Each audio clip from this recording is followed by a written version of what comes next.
What's up, guys? Beautiful day. December 3rd, something like that. Got another cool one for you. I like these little cars. These are pretty cool. Until I swapped. But it was in the midst of the gas crisis in the 70s.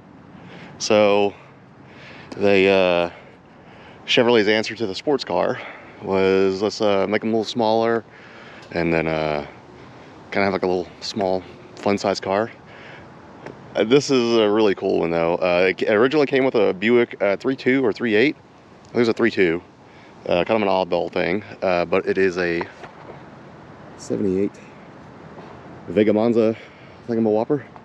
It's got a 6-liter in it, truck North cam, LS6 intake, ADE.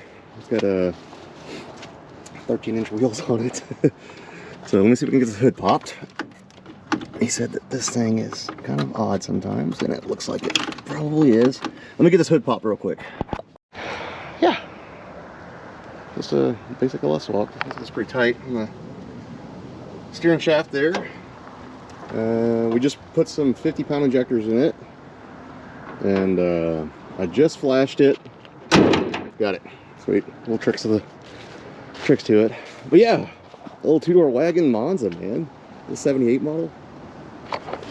I think it's gonna be just rowdy the way it is. It's got like a 226 rear gear, a 23-inch tall tire. I think it'll be just rowdy the way it is, even though the gearing doesn't sound correct. But you gotta think of the tire size too, and how lightweight the car is, and all that stuff. These came with a 7.5-inch rear end. They shared the same, I think, axle width as an S10. So a lot of S10 stuff will bolt right on if you ever wanted to 5-lug swap it.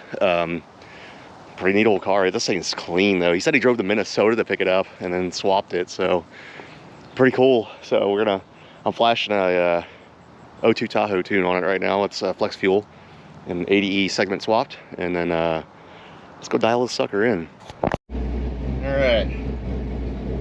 Fired right up. I have it in speed density right now. I tried to fire it up with a MAF and it did not like it, so I'm wondering if the MAF scale is like really weird or something on it. So I'm gonna let it warm up here for a second. I'm gonna let it go into closed loop by itself. Alcohol percentage is working. Awesome. Got a 1/4 tank of fuel according to that. Voltage is working. Fuel pressure is at 56. Good to go, man. I like the vintage steering wheel. Man, it just works in this. This thing is clean, man. Clean. Very cool vehicle. I like it. Now, you know, as much as I don't like the truck Norse too much, in a truck application, like the only reason I don't like it, they sell it as a stock converter friendly cam. It is not. Okay, it is not. I don't care what the hell they say. Yeah, you can tune it on there, but it's not gonna run good. It's gonna be a dog out of the hole, like until it reaches 3,000 or 3,500 RPM, like a normal cammed vehicle. It's not converter friendly. Please do not believe that stuff. Like, don't just buy it just because of the choppy chop. I know you want that, but you're gonna get your ass whooped by a stock 5.3, like until you hit like 2nd or 3rd gear, you know, and then the race is already over. So yeah, don't do it. Don't do it. So let's see, we got any DTCs, mass airflow, cool fuel level sensor. Don't need any of that stuff. Where we're going. And then I'm waiting on it to go to closed loop, and it hasn't yet. I'm pretty sure it does work because I had them on. And hell, it actually might have an O2 problem too, but I don't know yet. So we're gonna figure it out real quick. But let's go for a spin in this thing. I'm gonna go put some heat in it, drive it around for a little bit, and then we're gonna get this thing dialed in. My brother used to have one of these. He had a hatchback though. It was an 80 model, so a little bit newer. Ooh, this thing does not have power steering. Okay, it's okay. He had an 80 model one, and it had a Buick 3.8 in it. It was a fun car to drive, like just a little 3-speed 3.8. Wasn't like a, you know, 1/4 mile monster, but man, it was a tire fryer, a little one tire fryer. But I remember the seats of these things were so plush and comfortable. And it's, I like this thing. This is a very, very cool car. I dig it already. I do not think that the O2 sensors are working. So I'm gonna go drive it around for a second. And if they're not working, I'm gonna have to replace them. I don't know where they're at on this thing, but we're gonna go find them. Before I put, I haven't put E85 in it yet, so it's still running on just like 91, 93 octane. So I'm gonna go just around the block and make sure. I don't think they're working, so I'm gonna check some wiring and stuff maybe. I'm not sure the wiring harness is in this. That could be the whole issue with it, because he said it didn't really run that good, so we'll get it all squared away.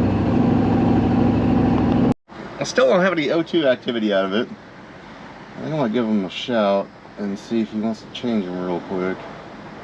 Otherwise, I'd have to. I gotta put my wideband on it anyway, and I just tune it in an open loop. I guess it's not really a big deal with me. It'd run better with the O2 sensors though, and the tuning aspect of it would go a lot faster. So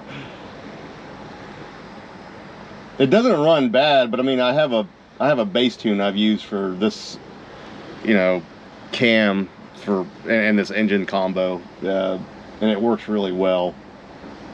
But man, let's get flying here. I'm just messing with some idle stuff right now. It seems like an idle's good and stuff, but I'm gonna go I'll put like a half mile on it. So, and I pulled over and I was like, I'm gonna try to turn them on manually, and I did, and they start like the O2 voltage doesn't read. But I think it's just they're either fouled or something. So I'm gonna contact him real quick and ask him if these how new are these O2 sensors. I looked at them. They look pretty new, but that doesn't mean anything. I mean, they could be just fouled or something, or they could have a wiring issue too. So I'm gonna ask him a couple of questions real quick, and let me get to let me figure this thing out. All right, this side's a little easier to get to the O2 sensor. I took it out. It looks okay, but it doesn't mean it's good. It looks like a Denso unit to me. So I took it out, put my wideband in there, and then I'm just gonna tune it in an open loop, and it should be really, really, really close. I was gonna alligator clip it over there, that power distribution block right there, and then we'll go tune it on it. Got her warming up. And we're gonna go log it, and I'll tell you one, like, okay, so how I know the O2 sensors aren't working without it throwing a code. It's not throwing a code, okay? So you can come in here, read DTCs, and the only one that's got is a MAF. Well, it's because I have it turned off, okay? So how you can tell they're not working: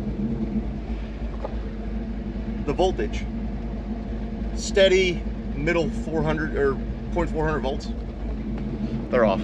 They're not working. I gotta redo my wideband here in a second, but that's how you tell it's not working.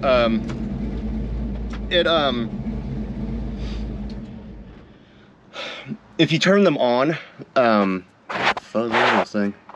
Sorry. If you turn them on right now while they're not working, it'll start like reading, all right, and it'll give false readings. That's all it's gonna do. So you're just gonna be chasing your tail. What I like to do when I run across things like this, and if it's running kind of bad, in the Gen 3 stuff, you can go in here and you can turn on air fuel ratio commanded. So what I did, I went to advanced real quick, and on my way back, it was kind of popping a little bit. I was like, ooh, that's a lean pop. I already know what it is. And I was just barely in it, just driving it. So I got in there, and I just increased it to 11.0 AFR. Immediately, it started running fantastic. So I went in there, and I richened the whole thing up by 20%, and then it bust right off. So I was going to figure out what the air-fuel ratio is. Wait, is it working? Bust right off, pretty much. Not terrible. I thought it said heater calibration. No, it's working. Cool. And then my 20% was almost dead nuts on. So With 10% ethanol, I aim for 14.0, 14.1, 14.2 AFR, and right now it's hovering mid-13s, low 14s. So I guess I don't have to do anything with the wideband now. So we're gonna go dial it in as close as I can in speed density, just by kind of guesstimating some stuff. And it's kind of hard to do that, especially if you're not logging it in HP tuners, and if you're just like what I do is just look. Because most of the time I don't have a need to log it in HP tuners. So I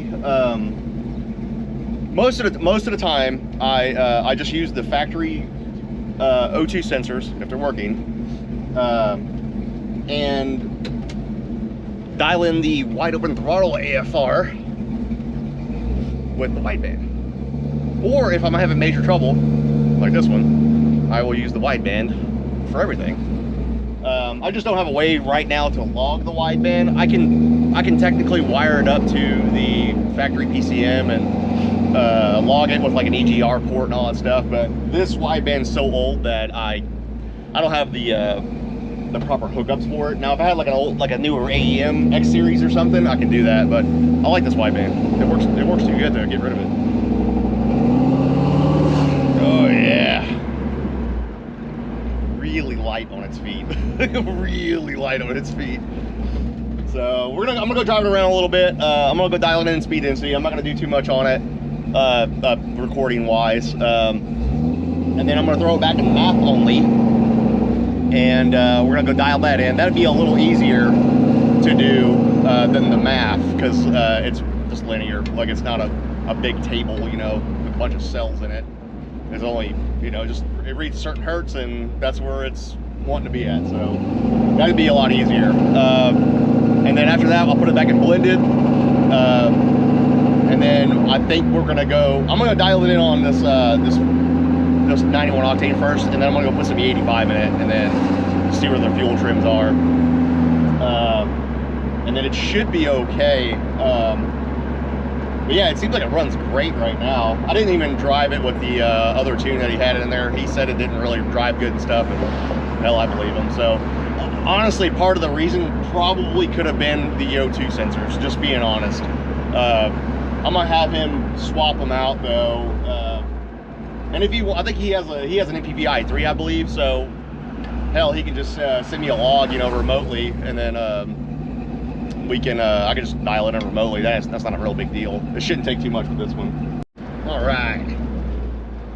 So I got the speed density, the VE table, all dialed in as close as I can on open loop by just looking at my wideband.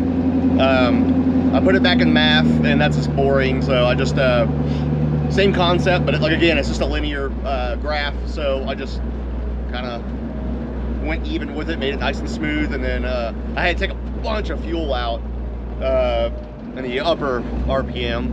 I haven't gone wide open throttle with it yet, so we're gonna go do that here in a second. But let's see what we got. How much gas we got? We got 1/8 of a tank, so I'm gonna go run this a little bit lower here in a second, and then we're gonna go wide open throttle with it, and then we're gonna put an E85 in it, and then just double check some stuff, and it should adjust itself. And then we'll see what the timing is and stuff at wide open throttle. I usually add like 3 degrees, 4 degrees. Kind of depends on the weight of the car too. This thing's pretty light. I'll probably add up to 5 with it, so it'll probably run like pretty damn good with E85. I'm not sure if this motor has enough compression to really like take advantage of it, but hey, that's what the customer wants, so I'm still gonna give it to him.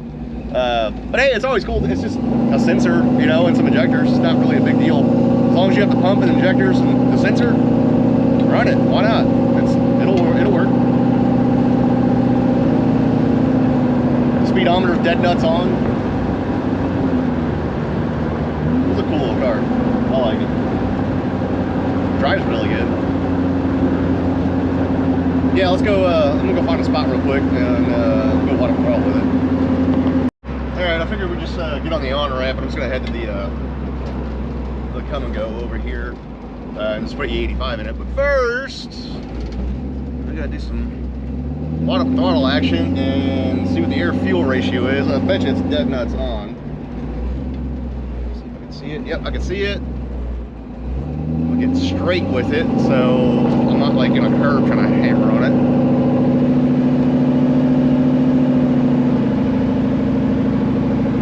See what this little sucker's got. I got it shipping at 6,300. That's where usually a truck Morris likes. All right, let's slow down a little bit. I'm gonna let this car pass, and then I'm gonna hammer on it, and I'm gonna check this air-fuel ratio out. All right, here we go. Let's see, get past these little bumps. Let's see what she does.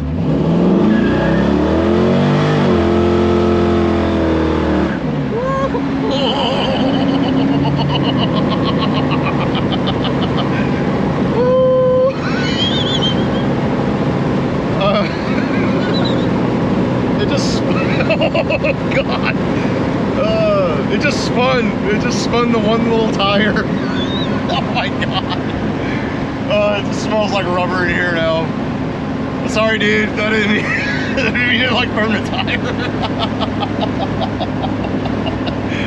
Oh, that was entertainment right there. But hey, the air-fuel ratio is right on the money, so that's good. Let's go put E85 in this thing now, and then let's go drive it around a little bit more, see if it likes it, and then we'll call the customer, tell them it's good to go. It feels really good. Transmission shift's good. Drives excellent. It just there's a long, skinny little black mark back there. I looked in the rearview mirror and I just saw smoke.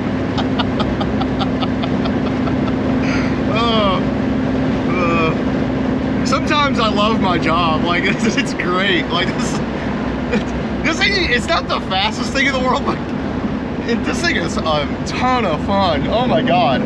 It's so light on its feet. It's just, this thing's excellent. I love this little thing.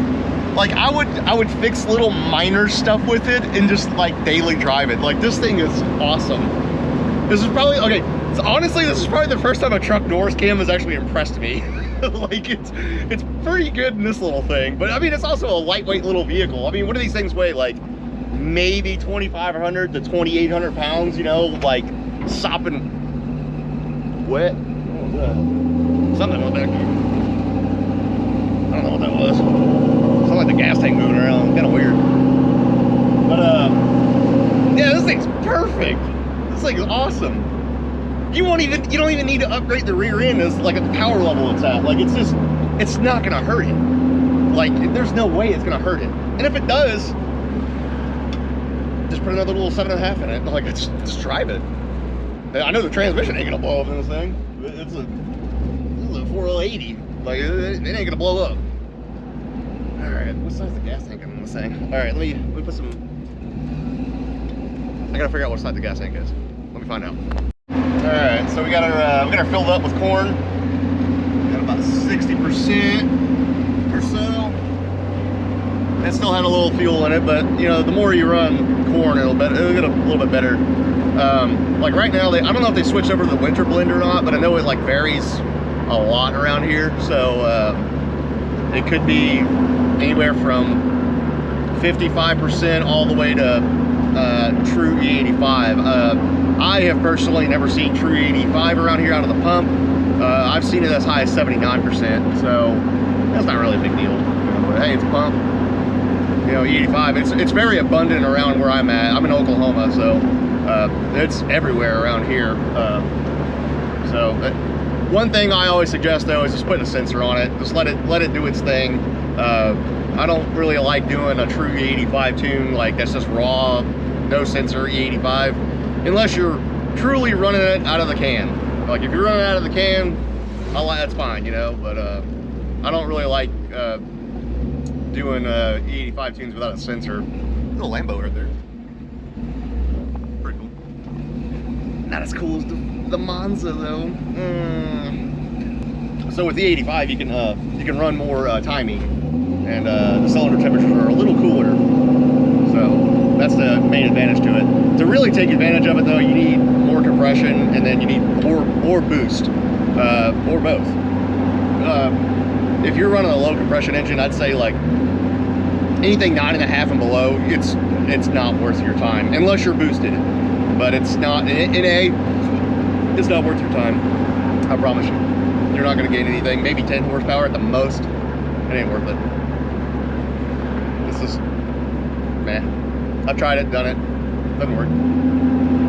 It smells cool. That's about it. Bragging rights, maybe? I don't know. Oh, it's only 85. Oh well. I'm gonna head back to the house real quick. I got a guy picking up a truck. I gotta meet him there real quick, and then we're gonna go for another spin in this thing, and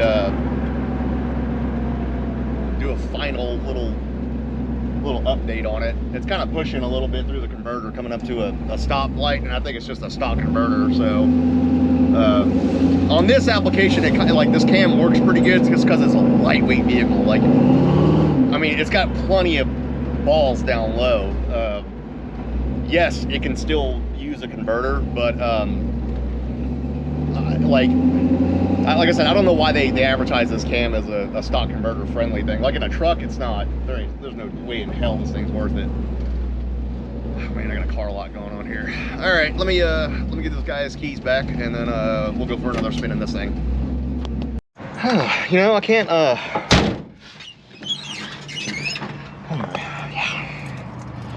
So, in the middle of tuning this thing, my laptop, that's about a year old, decides to start braking. Excellent, yeah. So, last time this happened, it was just I had just a laptop that I got at the pawn shop. I just got it for cheap. I was like, okay, yeah, that's cool. We got a $100 laptop. Let's tune with it for a little bit. So, now I'm just leaving Best Buy after spending $700 freaking on another laptop because I did not purchase the protection plan. Don't know why I didn't do that. That's dumb. Yeah, I was like, so there's like no warranty on this. Like you have to go through HP, and I'm like, I don't really have time for that. I really have to just work with this. Like who has time to sit in their laptop? I mean, usually you gotta work with it. So luckily this was on sale. So I mean, it was like originally $1,000. So you don't really need much computing power when you go tuning. So I just want a solid state hard drive. That's all I cared about. I don't really care about how much memory it has. I have external hard drives for stuff that I need. I don't keep a lot of stuff on there. So now I just gotta transfer all my HP Tuner stuff to my hard drive and then transfer it back to the new laptop. All right, well, I got the new laptop all set up. Luckily, I pay for a OneDrive subscription, so everything was saved on the cloud. So whatever that means. Thank you for that, I guess. So I still have to transfer over a couple of things that just aren't cloud-based. Like, I don't know, just a couple of little minor programs and stuff. But HP Tuners is working, so that's all I need right now. Oh, man.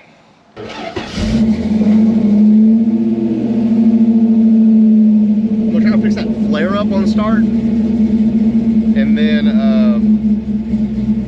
I think it'll be done. It seems like it runs really good.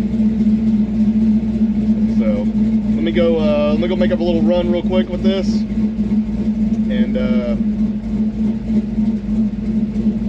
call a customer and have it be done. Seems like it runs pretty good. I messed with the transmission settings a little bit better, more. It's got an oddball like rear end in it. It's got like a 226 gear, and then, yes, 226, and a 23-inch tall tire. So it's kind of odd. According to Blue Cat, it can do 126 in a second, which is kind of weird. This thing needs gear, like really bad, and a taller tire in the rear.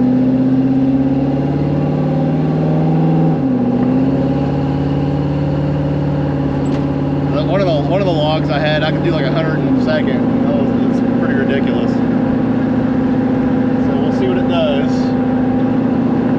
I haven't hammered it with E85 yet, but I'm gonna check the AFR here shortly. I'm gonna get over this hill, and then let's do a little pull with it. It'll probably downshift to first, going like 40, so it's got some long legs. But it's such a light car that it kind of It doesn't really matter. It probably helps with traction, I would imagine. AFR is right on the money, like 14.4. Even yes, even though it has the 85 in it, you still go off the regular gasoline scale. So because the O2 sensor doesn't know any difference, it's just measuring gas or air to fuel, so it just thinks it's gas. I say you got over this hill. Let me get to a little spot here, and we'll go do a little bottom throttle pull.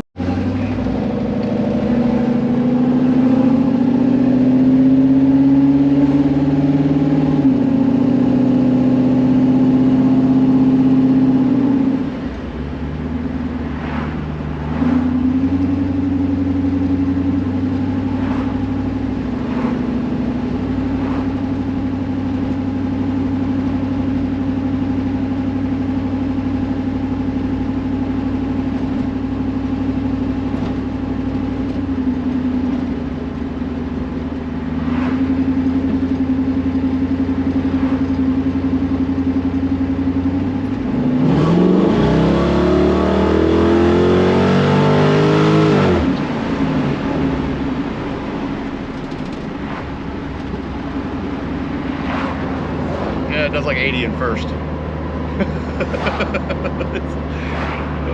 It gets there fast though. That's funny. That's real funny. This thing's a hoot.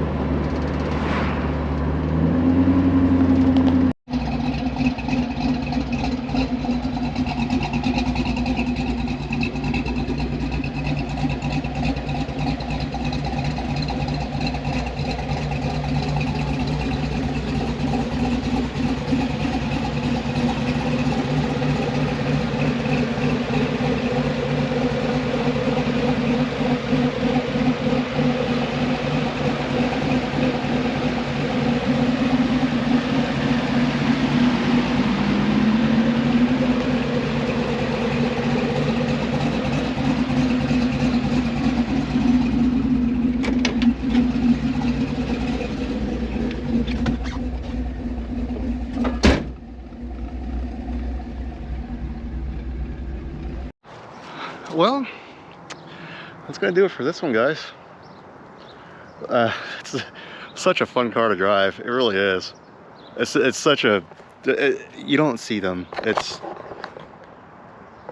Dude, it's so cool. It's a two-door wagon, man. It's awesome. You know, it's perfect. Anyway, again, thank you for watching. Do all that YouTuber stuff. Like and subscribe. Catch you guys on the next one.